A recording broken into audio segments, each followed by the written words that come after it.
तो जैसा कि नाज़रीन आप देख रहे हैं कि अभी हम बिल्कुल ये मज़ार इकबाल पे थे, जिसकी अभी आप फुटेज भी देखेंगे आगे।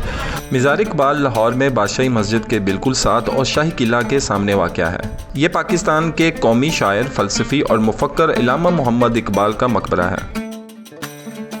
मज़ार की तामीर 1947 से 1951 के दरमियान हुई। तामीर में मकरान का संगे मरमर और सुर्ख पत्थर इस्तेमाल हुआ है। मकबरे का नक्शा मुगलिया और इस्लामी फ़न तामीर का हसीन इम्तिजाज पेश करता है।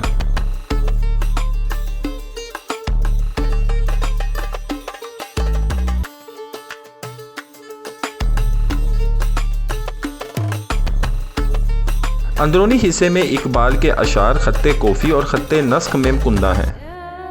कब्र के तराफ ईरान, अफ़गानिस्तान और दीगर ममालिक के तोहफ़े के तौर पर दिए गए कीमती संगे मरमर और कारीगरी मौजूद हैं।